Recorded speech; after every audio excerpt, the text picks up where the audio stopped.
is Teresa and welcome back to my channel. In today's video, I'm going to be talking about books I think really fit the D&D classes. Or I guess, the D&D classes as books. Some of the D&D classes as books. So I think I have 8 classes on here, so let's just kind of hop in the video. But if you like this kind of videos from me, let me know in the comments down below. If you want to see more kinds of videos from me, hit subscribe.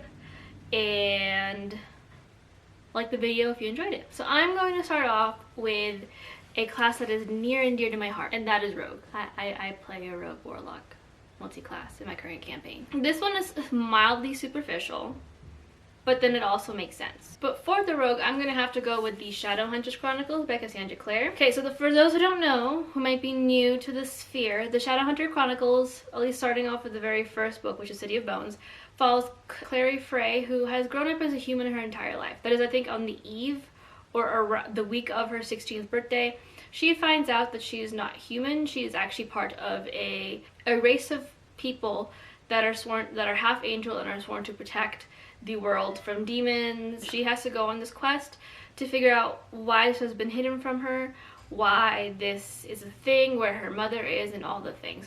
This is Lady Midnight. This is like the third set of the third series in this overall universe.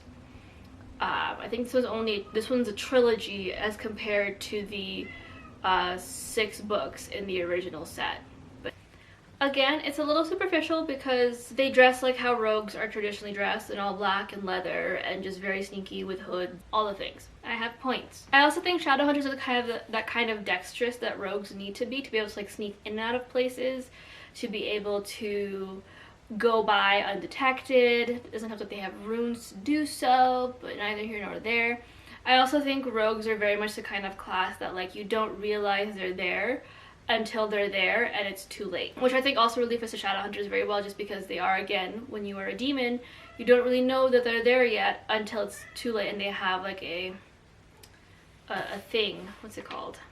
I can't remember what it's called, but they've been, you know, stabbed thingies that stab things. So I think it really fits the rogue class specifically, even though I also think there could be a bid to have Shadowhunters be potentially a paladin, because they are literal warriors of God and the angels. But I think in terms of like what we think of as a rogue naturally, which is a very dexterous character, someone who's very sneaky, who's very like quick on their feet, Shadowhunters for sure. And they also dress the same. So I think that also works out really well. The next class I'm going to go with is the Bard, and for that I chose The Girl Who Fell Beneath the Sea by Axie O. I already talked about this video in a short or a reel of mine, so if you want to go check that out. This is a YA high fantasy, including some Korean mythology, and it follows Mina, who lives in a village where every year they sacrifice a beautiful girl to be the sea god's bride. This year, however, the bride is her brother's like girlfriend. So because she doesn't want to see her brother be upset and have to lose the love of his life, she throws herself into the water, half expecting to be eaten by the dragon.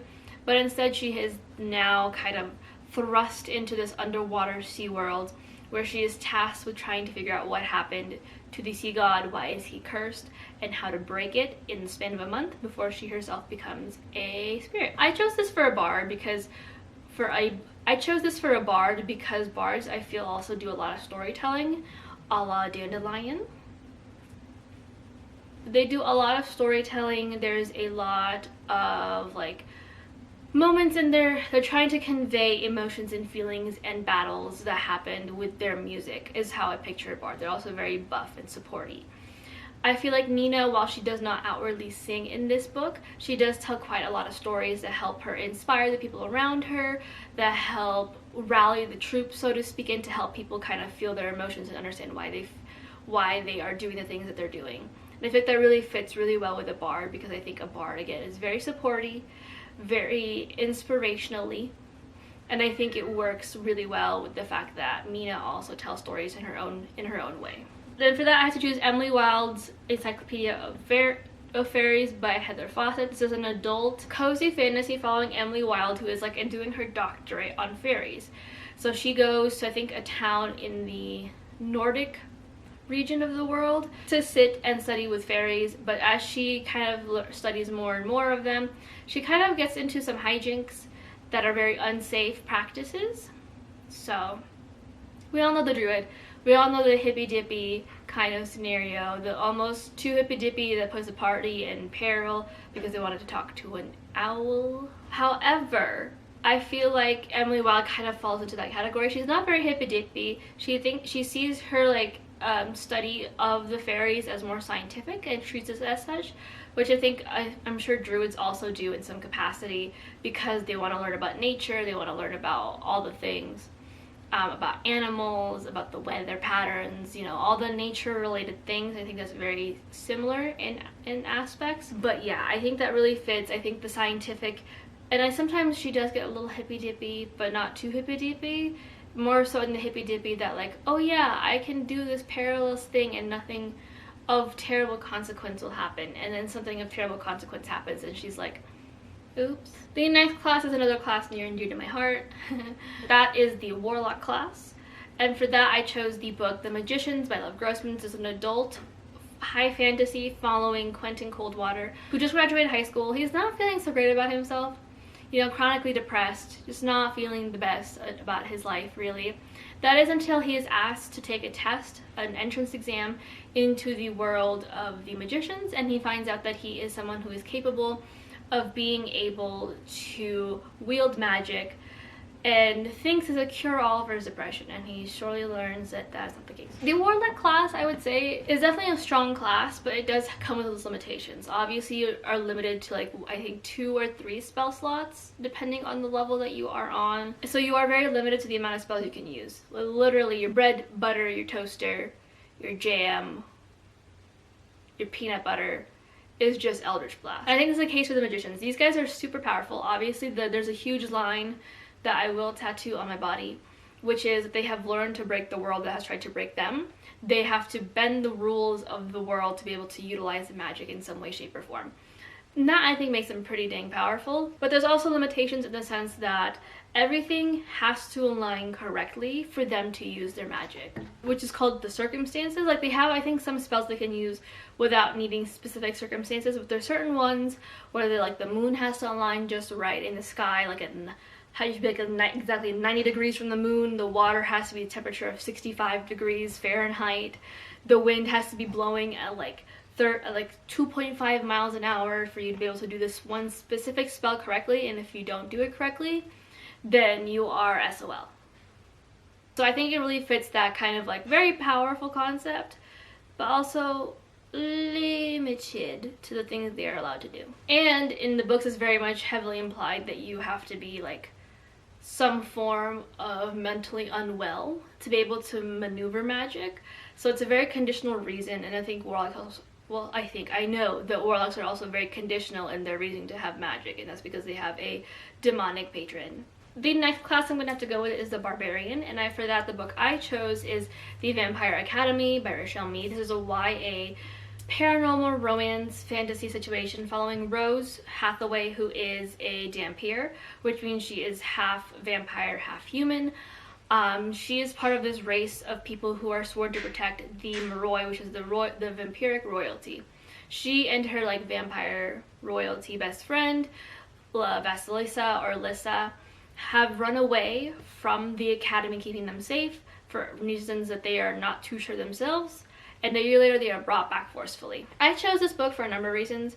Obviously, we see barbarians as someone who's very brute force, very attacky first, think later, which I think Rose is definitely, which is definitely in that category in the very beginning of the series. She's a very angry and frustrated person. She thinks that hitting things first will fix her problems and doesn't really think about the tactics she needs to use to be able to win. She just goes in to fight.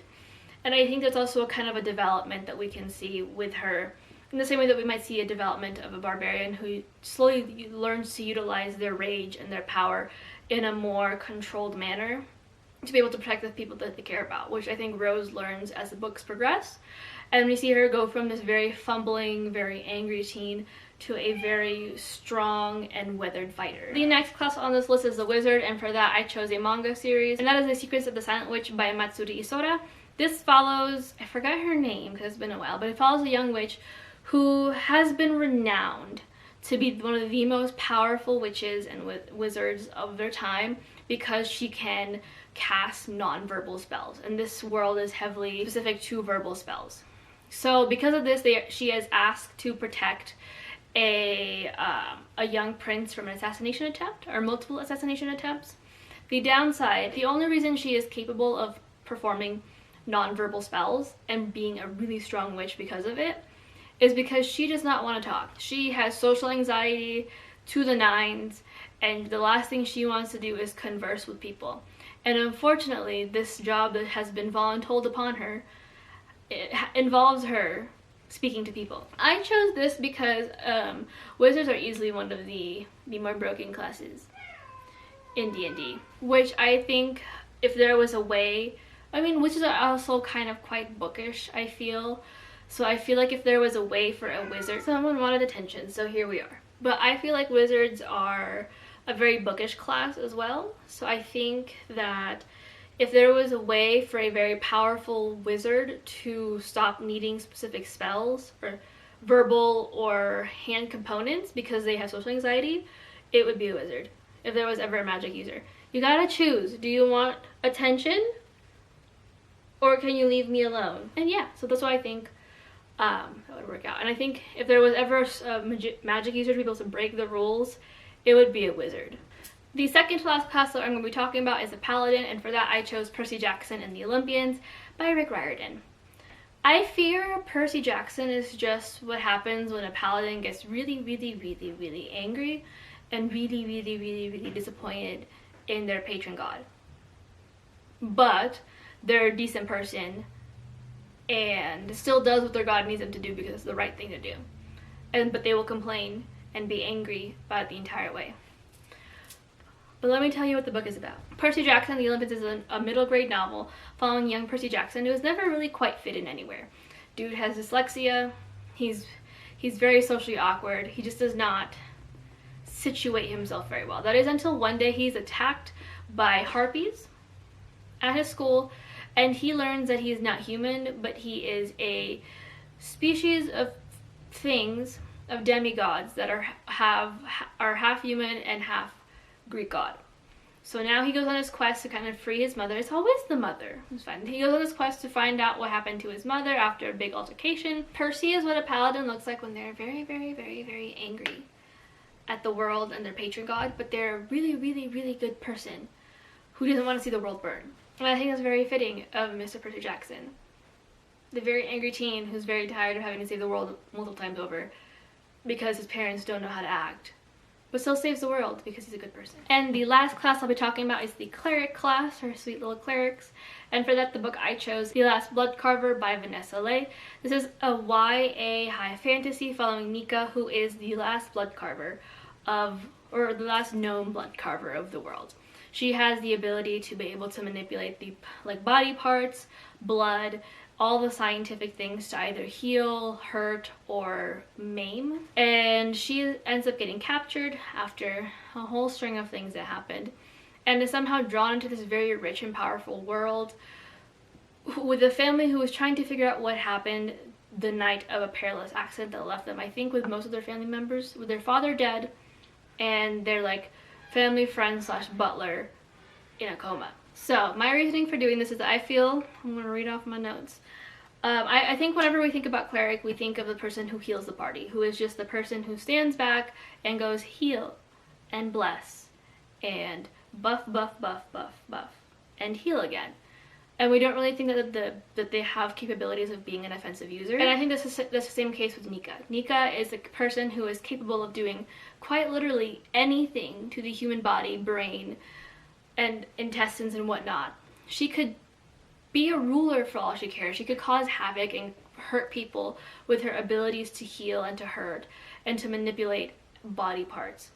However, much like a cleric who is a good person, intrinsically, when we think of a cleric, they're a good person. Much like them, Nika is also a good person, and she only does what she needs to do to protect the people she loves and heals them, which is very apropos, I feel, of a cleric who takes their powers that they could have easily turned offensive had they chosen a different class to protect and care about the people that they love in their party. But that is it for D&D Classes as books. If you guys like this video, again, hit like, subscribe, and comment. And until next time, stay safe and I'll see you in the next video. Bye.